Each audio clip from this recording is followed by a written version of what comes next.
This episode of the podcast is brought to you by Keller's Garden Center and Landscaping Services. Winter is here, and I encourage you to save your back this year. Contact Keller's today and get a quote for residential or commercial snow removal.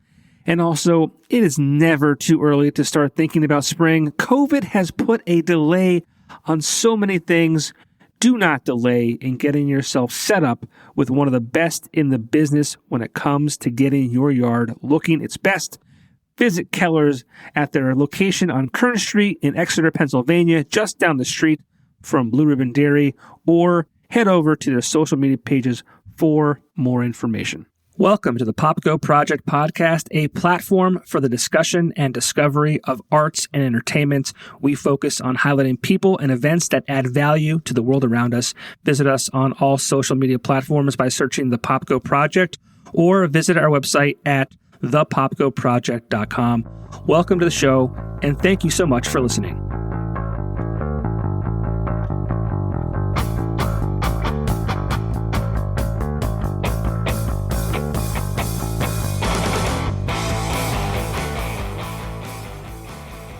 We're live. Ryan, what's up? How are you? Happy New Year. Yeah, Happy New Year, man. I'm good. Just hanging out. Yeah, it's was it January 11th? I still have holiday decorations behind me. Yeah, I see them. I had to turn them on because like if they were off, it looked like these like straggly wires hanging around. Like they just looked really dumb. We usually wait to take our stuff down too. Like I know, like my parents literally just took our Christmas tree down like 2 days ago. Yeah. This is my wife's. This is my wife's doing. I wouldn't even have this here, but this is what she does. So yeah, you got to keep it festive, you know. How are your parents doing? They're great. They're hanging out, constantly working and just busy. You know, my dad plays in a band as well, so he's like out on the weekends playing with his band and whatnot too. So they're good though. Everyone's good. Cool, man. Well, before we get too much further, I'm hanging out with Ryan from the band One Step Closer from Wilkes-Barre. Ryan and I have a history, I guess you could say. Oh, yes. So I don't know how old you are now. I want to say probably early 20s, 21, 22. Yes, I'm 22. Yeah. Okay. So I moved across the street from you in Pringle, Pennsylvania. Yep. In 2010. So you were 11 10 years old? 10 or 11. Yeah. I was 11. born in 99. So yeah, probably like 11. Yeah. Yeah. So that's wild. So I knew you when you were 10 or 11 years old. Like this is how old I am now, right? It's crazy though, because like that doesn't feel that long ago though. For some reason, it seems like you were just living in that house like 2-3 years ago, you know, but you've been moved out for at least 5 now, right? Something like that. Yeah. I moved out in 2016. Yeah. So like over 5 years now. Crazy. Yeah. Almost going on 7. So yeah, it's it's kind of funny, you know, fast forward 12 years later and, you know, where we are today and what we're doing. And especially you, I mean, at that point you were 10 and I remember you and, you know, buddies skateboarding on the hill, Pringle Hill. Yep. The hill in Pringle was giant. And you guys would skateboard and I remember, and I don't know how long you've been playing music for, but I remember at one point during my time living there, I remember just, you know, I don't know if it was you or your dad. I assume it was you and your friends, but just playing music during the day, just smashing the drums. Yep.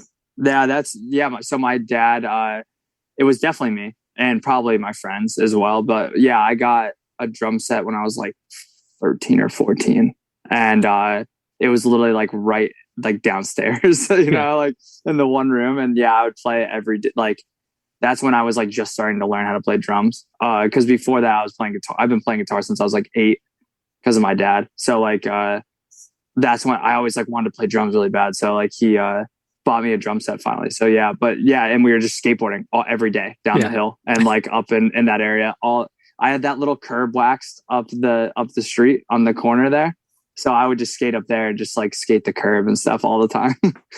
Yeah, it's just so cool to see, you know, where you are today.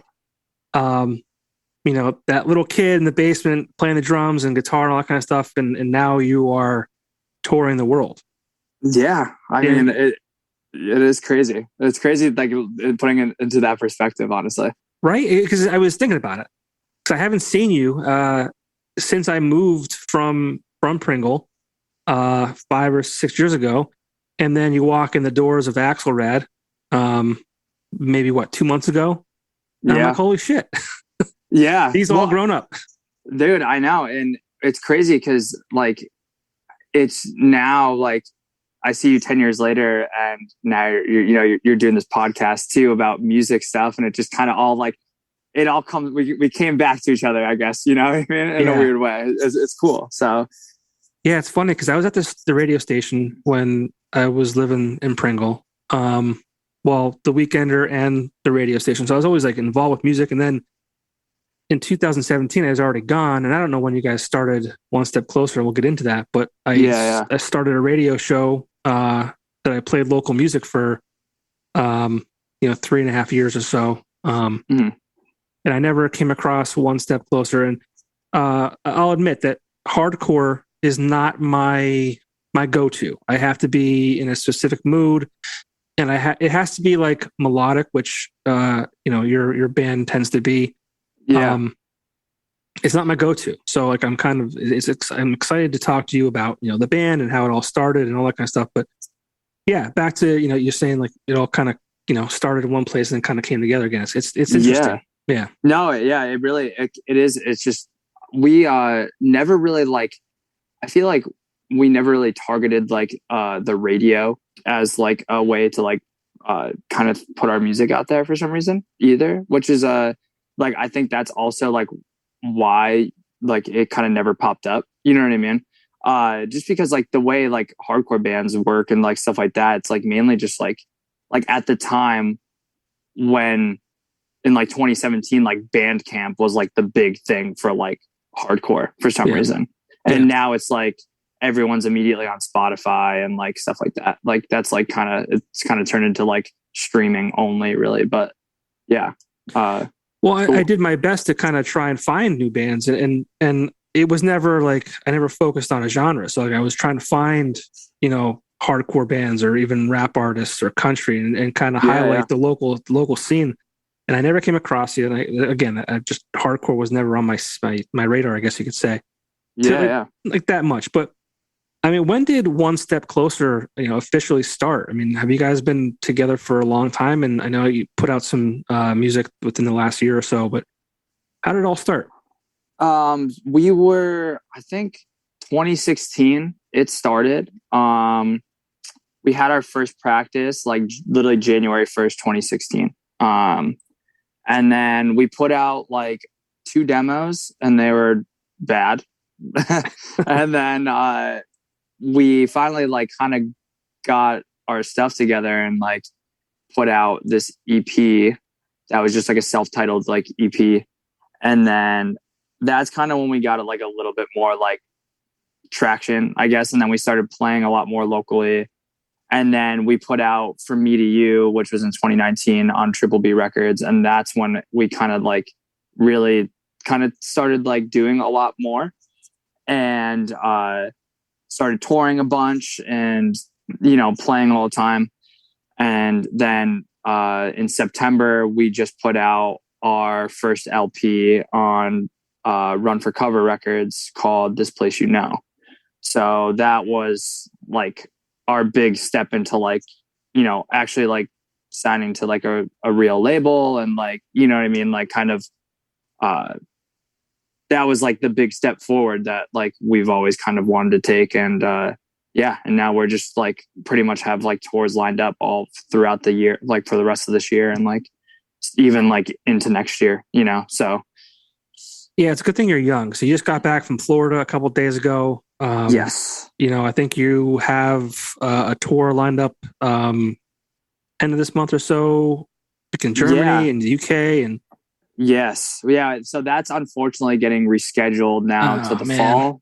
Just, because of COVID stuff and whatnot. But I mean, like, it's still happening, it's just getting pushed a little bit. But like, so we just got back from FYA Fest in Florida. We're going to be doing that that Germany. It's like a European tour for 2 weeks, and then we have a 6-week full US with this band called Drug Church, March through April, and then we'll be back in Europe again in the summer. So kind of busy stuff, you know. Yeah, you don't stop. Good thing you guys are young. Yes, if you were my age, you would be sleeping right now. No, I know. Well, like it's also, we kind of just hit it at the right time, just because we were all like, but when we started getting a lot more traction, we were just out of high school pretty much, and like just starting college, and I was able to do, like, I got my associate's degree, and then like we were kind of like, hey, let's just tour nonstop and just see what happens. And then and now we're here, you know. So like, I think we're just going to keep doing our thing, you know. Yeah, I mean, I think that's played out for you pretty well so far. And as far as those tours line up, I mean, is that the label helping you out, or do you have a management team, or how does that work? Yeah, so we have we work through APA, which is a booking agency. They do like a lot of big bands and a lot of smaller bands. Like, it's like a great range of stuff. We work with Jason. He's awesome, great dude. And then we have a manager. His name is Bob Shed. He's worked for like record labels and a bunch of stuff. He's like a really good friend of ours.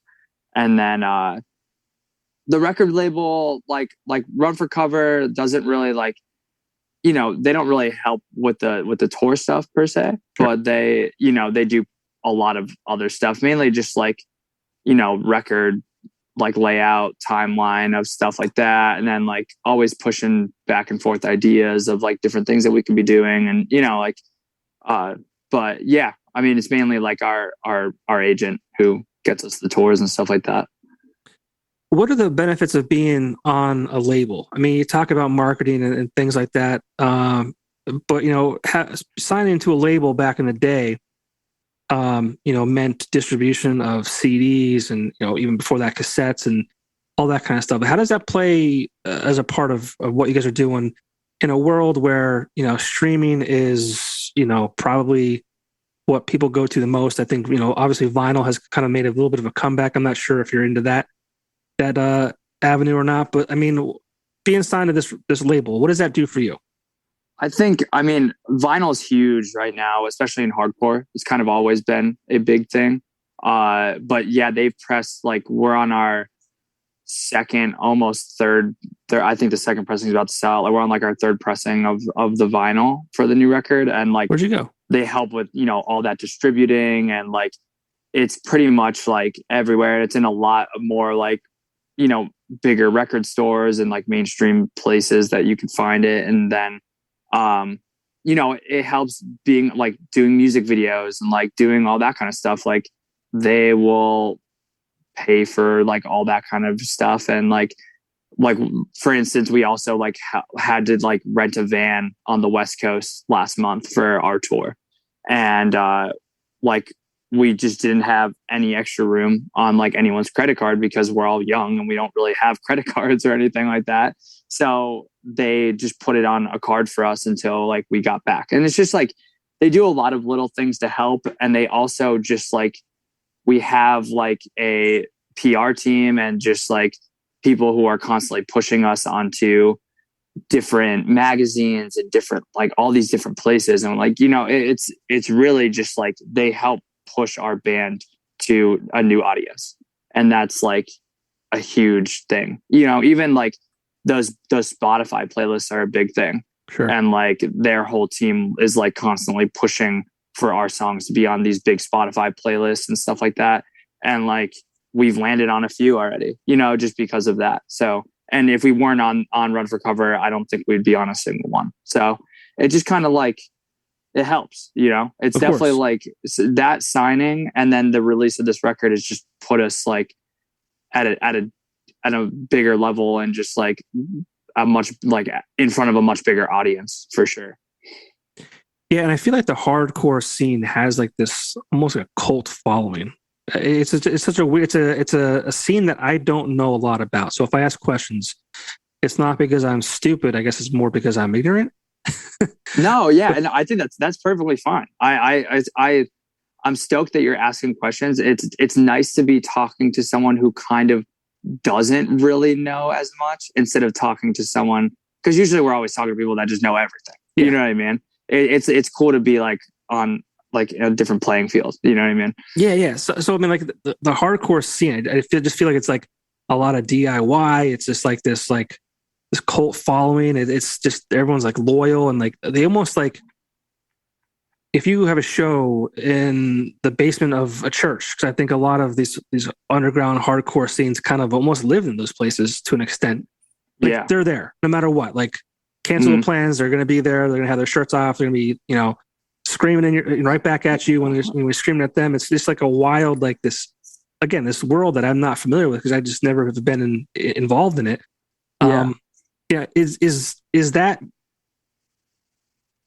Is hardcore what you grew up with and that's why you're in it, or how did that all kind of happen? I started, I mean, like you said, I mean, you see me skating all the time, you know, and like I started skating when I was like 9 or 10, and then I would just skate every day, and I just met a lot of people, and then like a lot of the older kids that we used to skate with were like, yo, you should come see this show, like this band is playing and like stuff like that. And so I saw my first show. It was a title fight show when I was like 12 or something like that, 12 or 13.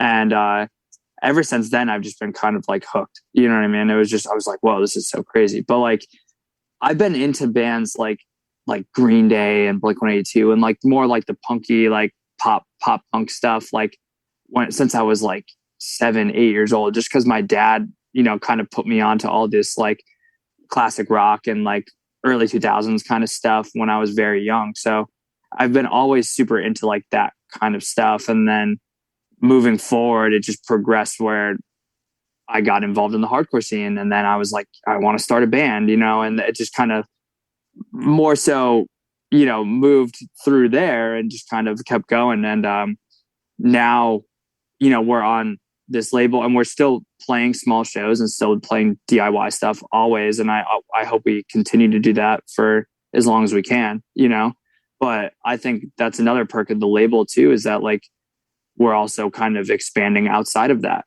but you know what I mean? It's still doing stuff inside the scene. It's like, it's just been something that I've been involved with forever at this point, it feels, so, but yeah, it's definitely, I think it all comes back to skating, which is kind of funny.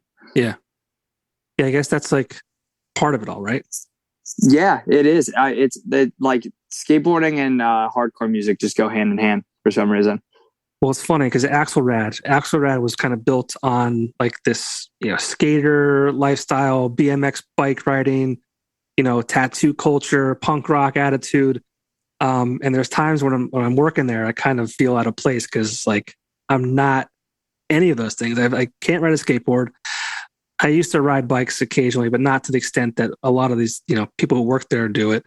I have minimal tattoos compared to others, so it's interesting, the whole culture. Yeah, it's it's cool because that Axelrad started where this old hardcore venue used to be called Home Base. I think it was called Home Base. It was Backstage. Or Backstage, that's what it was. Yeah. Backstage, yes. So Backstage, and then it's like they have a punk DIY venue and then a punk DIY type, business starts there.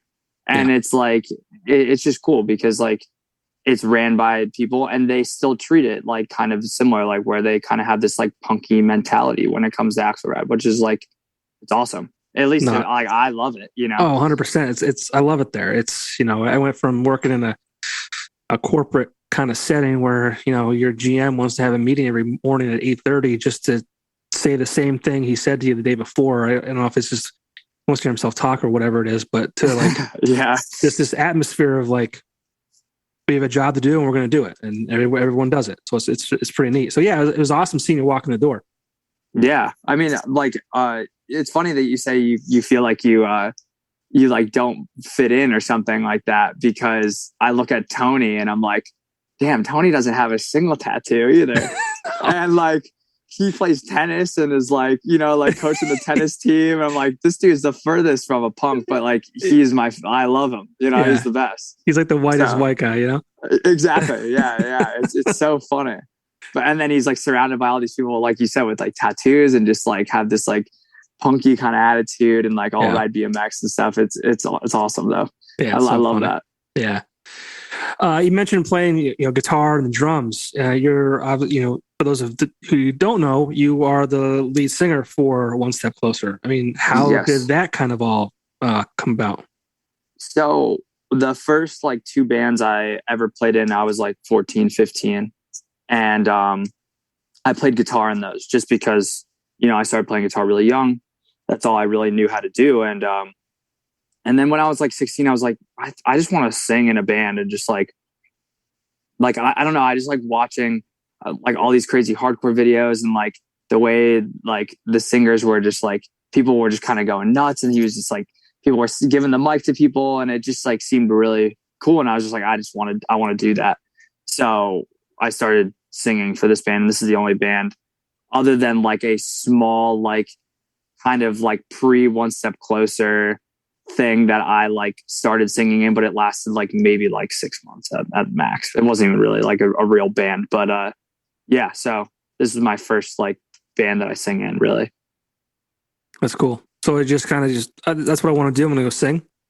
Yeah. It was just kind of like, hey, I'm just going to try yelling and see what happens. And then like, it kind of worked and we were just doing that. And now like, I'm starting to like actually train how to like sing and like also yell too and stuff like that. So I've definitely been like actually putting in real work to like learn how to sing, just because like now I'm just like, I actually enjoy this and I want to get good at it, So, but yeah, that's cool.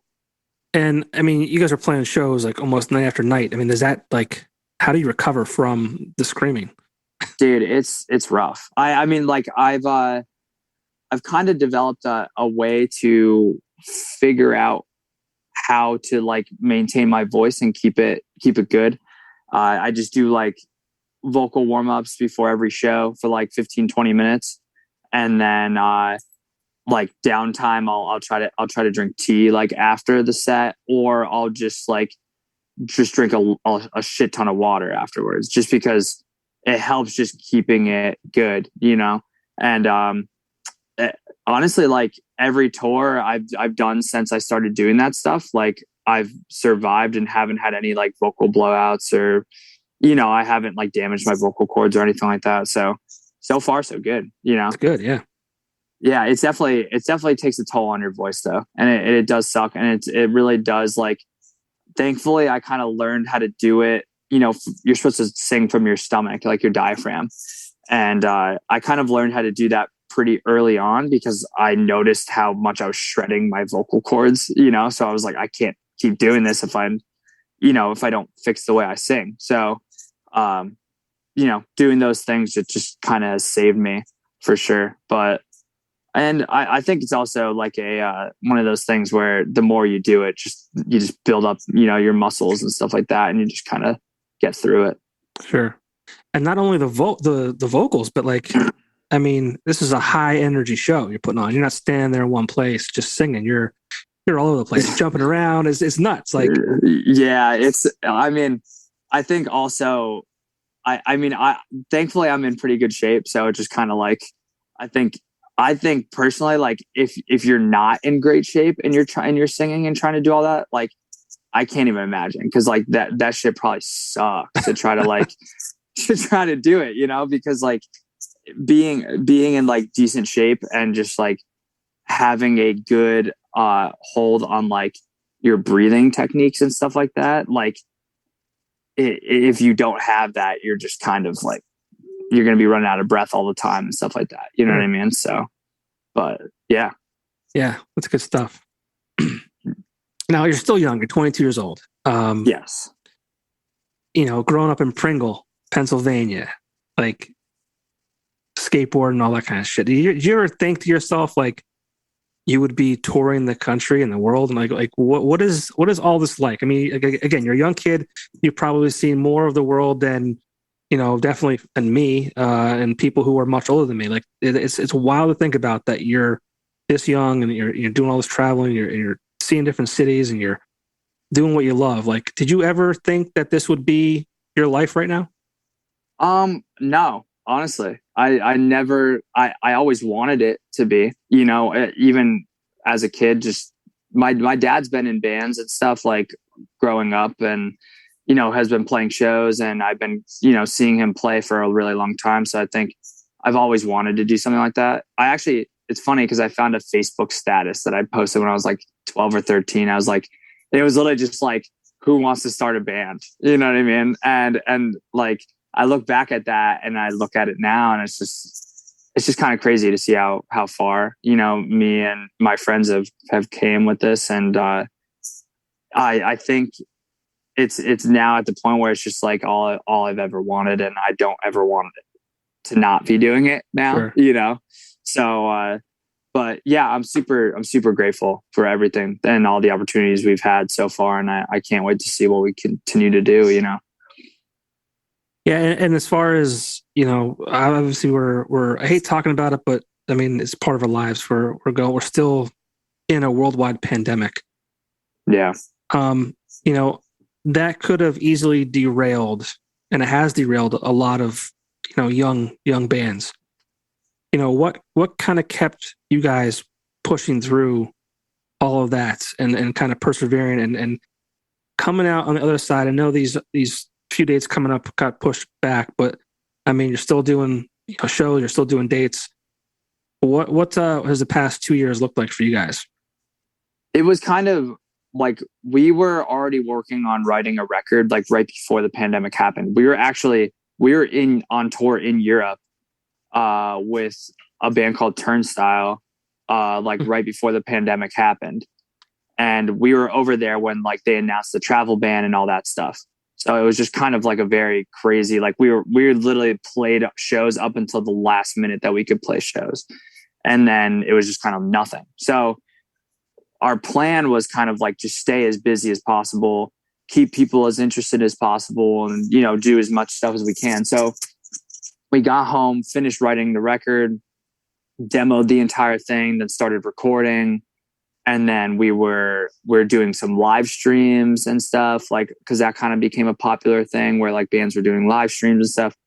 So we did 2 live streams, and then we're just doing merch drops and different things like that, just to like try to stay engaging, you know, with our fans and stuff like that, and, you know, keep being creative and working on something. So finally finished the record, and then we ended up, you know, getting signed to a new label, and like that was a whole thing. And, you know, so we stayed pretty busy, and I think we stayed busier than a lot of bands were, you know what I mean? At least like a lot of bands that were like our size, you know, like pretty small. And like, because I think it was either like you persevered through this pandemic and like people and like your band was thriving, or it really just took you down to like square one again. You know what I mean? Yeah. And I definitely saw a lot of bands fall off because of like them just kind of not doing anything. Yeah, you know, it's one of those things like, you know, artists especially, and I was always concerned about, and I think a lot of the people I talked to, you know, did the right things. They kind of focused on themselves. They kind of took the time to write music and things like that. But I was like, this is you know, artists and musicians, like getting out, traveling and being on stage in front of an audience. That's like almost like therapy, and that's like part of who they are. Like, yeah. What do you do when, you know, you basically lose your job? Like it's kind of crazy to think about.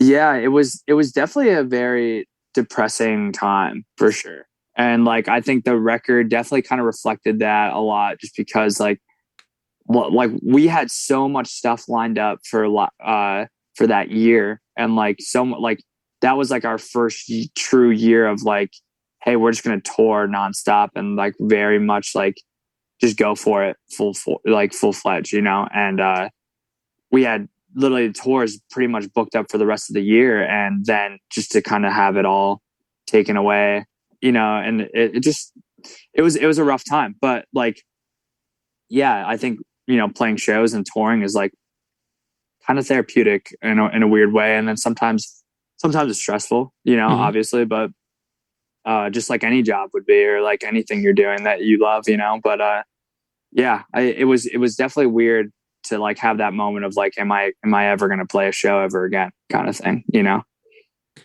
Yeah, it definitely made people think about, their futures and what they were doing. Yeah. Yeah, for sure. You mentioned merch. You guys do some pretty interesting things as far as merch goes. Yes. I know that because I've seen it.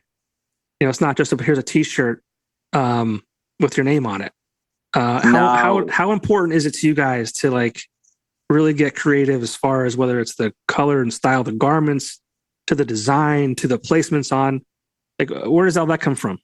I think it comes from like everybody being kind of in like pretty into fashion and stuff like that. And we all like dress differently, but we all like care about like weird things with fashion for some reason. And I think we started doing some crazier stuff and it just kind of caught on and people were really loving it. So we were like, all right, let's just see. We just want to do whatever we want to do at this point and like go as crazy as possible. Like last year we made this crazy like Sherpa jacket that like me and our guitar player designed together, the whole thing, and then like had it made through this company called Gold Set that does like a lot of crazy merch and stuff. And like, I don't know, Ross just comes up with some really, really crazy ideas and we're always just like, yeah, let's just go for it.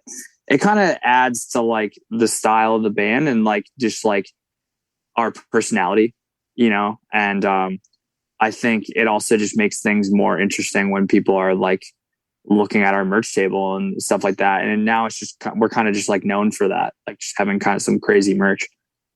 100%. I mean, I think everything you guys do, it's almost like, and you can correct me if I'm wrong, but it's almost like limited run items. It's like you get some stuff done and then once it sells out, it's gone and you're on to the next new design. So it's almost like exclusive to an extent. Yeah, we try to keep things pretty exclusive and we try to keep like not rerun too much stuff or like reprint a lot. Like we're always putting new designs on different things and like trying out new stuff. I think we almost think of it as like little like almost like a streetwear brand sometimes where like they have weekly drops and it's always something different, know? And then we kind of think of it in that same way where we have like, if we're doing a drop online or something like that, we'll do like a spring drop and then we'll do like a winter drop and like, it's always something different, but it's like kind of coordinated with the seasons and then kind of like exclusive to that time. And that's it, So, yeah. And then if it catches on or something like that, then we'll maybe run like a big pre-order so more people could get it or something like that. Well, it makes sense. I mean, you want people to buy your merch. And I think that if they know that they might not be able to get it down the road, that they have to act now. Yeah, it's definitely like we did a winter drop like last year and it definitely pissed some people off because we did a pretty limited run of stuff. And we were saying like, hey, this is going to be a limited thing. And everything sold out in 2 minutes. Like, awesome. Yeah. And it was awesome. And we were stoked, but people were like super mad because they didn't get it, and like, so after that, we're like, hey, maybe we'll keep the limited stuff. Like we'll still do the limited stuff, but if something catches on and people really want it, we'll just set up a pre-order and like, then the people who really want it will still get it. Cause we just want to like make sure we appease everybody. Give the people what they want. Exactly. Yes. Give the people what they want. So if they want it, we'll do it, but now yeah. Do you get any advice from your brother, Kevin? Cause I feel like Kevin's got this little style thing going on too. I always see his Instagram posts. Shout out to Kevin. Shout out Kev. I definitely actually no. Like, I mean, sometimes like, on occasion, but you should see his closet and how much OSC stuff he has because he'll see it and he'll text me. He'll be like, "Bro, I need that. I need this. I need that. I need that." And I'm just like, "All right, dude. I'll just bring you one home. Like whatever." Nice. But like, yeah. So I think he really loves the stuff that we do, which is really cool. And he'll throw some ideas out there occasionally, but I feel like we're always kind of like one step ahead of like he'll bring up something and I'll be like, we're already doing it. done, you know dude. what I mean? Yeah. So it's pretty funny, but yeah, he's a big supporter, which is awesome. Yeah. How's he doing? He's great. He's doing really good. He's in school and just like, I think he's going to Penn State starting this semester, just starting soon. And, he's working and full time. So he's a busy man. Yeah. He'll message me every now and then and we'll talk back and forth via text or, Instagram or whatever. Yeah. But no, he's doing great. He really is. That's good. Yeah. Two Pringle boys doing all right. Yeah, we're doing all right. And I mean, what is the area? What is our area is unique, I guess you could say. Oh, by a long shot. Yeah, it's definitely unique. Especially Pringle. I mean, not everyone knows Pringle. Pringle's a very small town. It's outside of Kingston. I don't even know how many people live in the city of Pringle. I'd say no more than 300. I was going to say maybe 300, right? Yeah. I almost wish I would have stayed living there because I was going to run for mayor. I was going to have a campaign called Popko for Pringle. That would have been sick. I know. You should have did that, dude. That would have been so cool. It's a small town. I think I could probably have managed that being the mayor of a small town. That would have been awesome. Yeah. Popko for Pringle. So good. Yeah. That's so good. I blew it. You should just move back. Yeah, you got to move back now. Yeah, I'll just buy a house there. I won't actually live there. I'll say I live there. I'll just buy the house and so I can run for mayor. Yeah. But I mean, what is growing up in this area? I mean, I think everyone takes with them, lessons learned and how they grew up. Like, what has this area done for you as far as I don't know, anything, like just the way you were brought up, the small town vibe. Like, what has this area done for you? I think it's definitely shaped the person that I am, because I think I wouldn't have the opportunities that I've had and met the people that I've met if I lived somewhere else. You know what I mean? I think it all kind of like I grew up, I skated every single day because like that's all there was to do, is just like skate and like hang out with your friends, and like the area is just kind of like, it's just kind of a dying city in a weird way, and we're kind of behind the times a little bit in a lot of places. And I think like it just taught me to appreciate the small things in life, and really like showed me that just like skating and like being friends with people and, playing guitar and like starting a band, like those things were like the important things in my life. And like, those were the things I just knew like, this is what I wanted to do and be creative and like do those kind of things. And I think if I lived in a bigger city, it might've been a little different just because there's a lot of other opportunities and different, I could have been a big baseball. Like I played baseball as a kid, and like if I grew up somewhere else, that could have been my life somewhere else, completely just playing baseball all the time, or like I could be in college in some, big city or something. But I think just growing up here, and only really having those things, like I just made the best out of what I had. Yeah. It's hard to describe this area, and like, unless you've been here, it's weird because every time like people talk about it, I'm just like, it's hard to just like to put this place into perspective unless you've just been here or visited or like experienced it in some way, Everything I feel like comes back to northeastern Pennsylvania though. It's this weird thing. I don't know if people could leave and they always come back, or like you could be somewhere else visiting a city and you'll see either someone or something from our area in that. It's a bizarre thing. It's crazy. And that even goes to with music too, because there's been so many bands that have came out of this area that have done a lot of cool things, I mean, Breaking Benjamin being like a big like new metal band comes, from our area.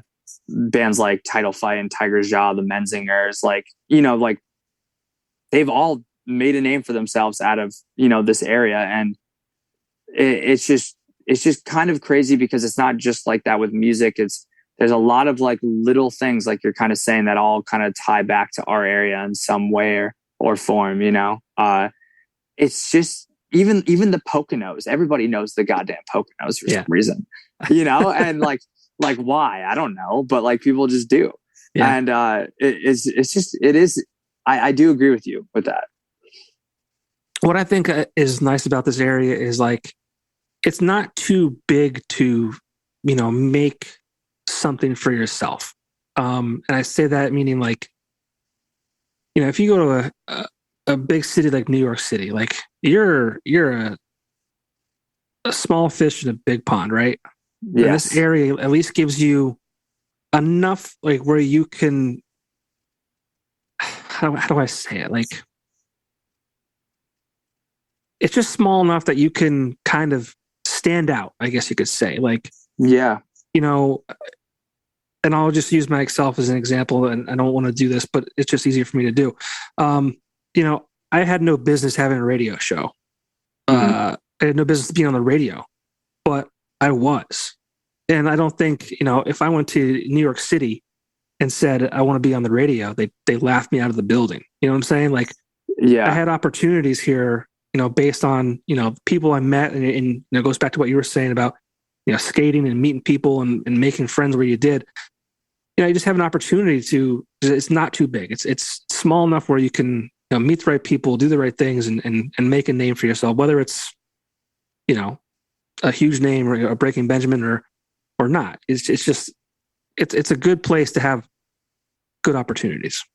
Yeah, I completely agree, because I think it's, you're almost not competing with other things. Yeah. Because it is such a small area that like you might be the only person who's starting a clothing brand or doing like some kind of special like arts and crafts thing, or starting a band that sounds like this, or some specific genre, you know, like instead of where you're in Los Angeles or New York City, like you're saying, and you're like, your band is a dime a dozen everywhere, or your, you know, special art things is the same thing. It's like, you're in this area, and then if say you do make a name for yourself or something like that, it also kind of spreads around in a weird way, like kind of quick, you know? Yep.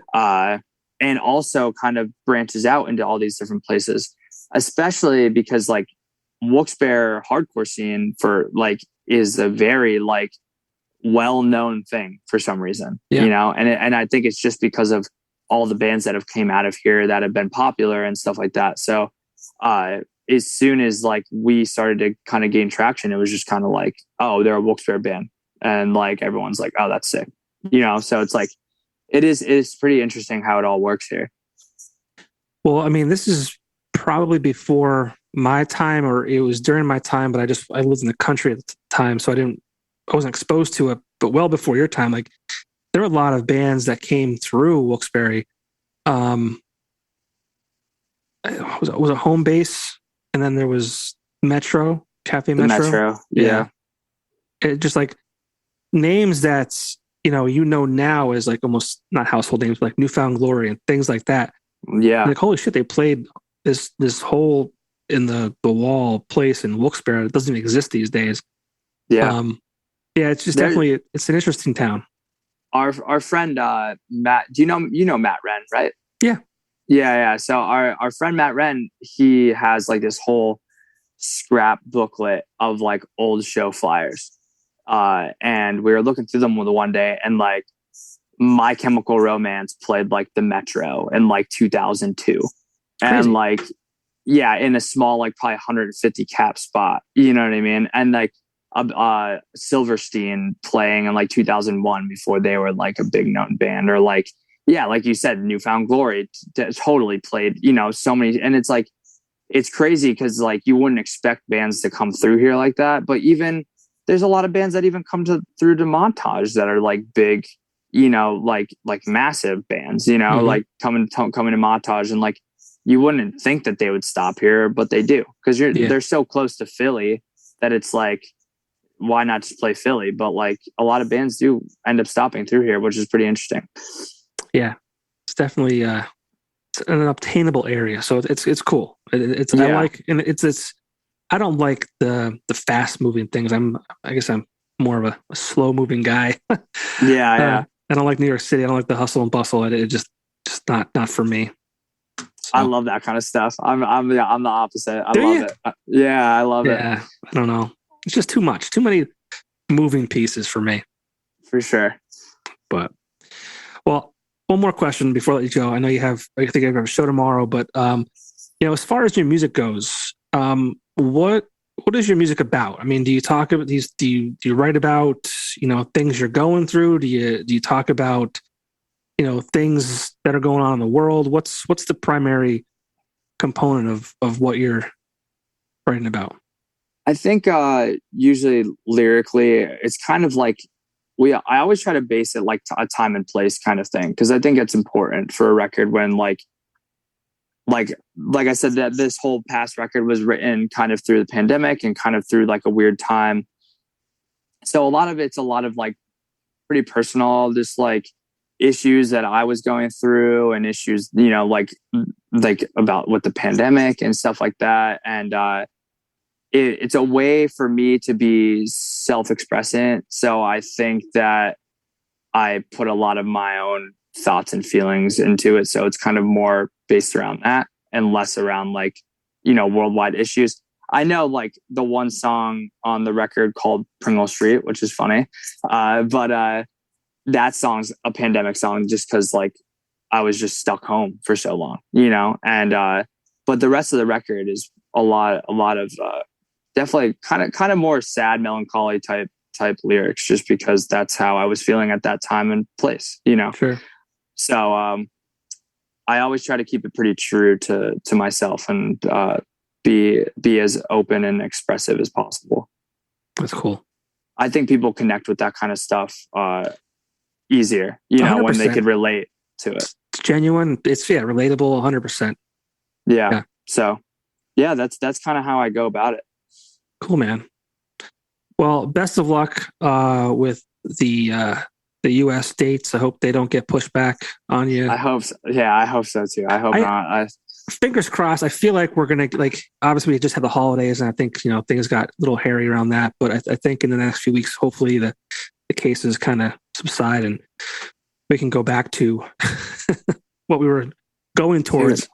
I know. I hope so. I think so far, like I've seen some shows getting canceled, but I haven't seen like everything just being like, yeah, every single tour is getting canceled, every single show. It's kind of like it's kind of more so a 50-50 of like, it almost depends on if the band is comfortable enough to do it. Sure. Yeah. So like, I mean, that fest just happened in Florida, and there was like 2,000 people there in a big room. And like, I'd say 80% of the people were not wearing masks, you know, and it's like, it is what it is. But like, if an event like that is still happening and not getting canceled, then, and cases are going to slowly probably start going back down. I don't think that stuff will get canceled in the spring. Yeah. But we'll see what happens, Well, I mean, the NFL games are still going on. College games are still happening.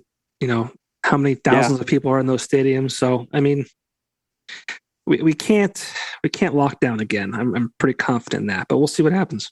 Yeah, I'm fingers crossed. I don't think we will, but yeah, we'll see. Yeah.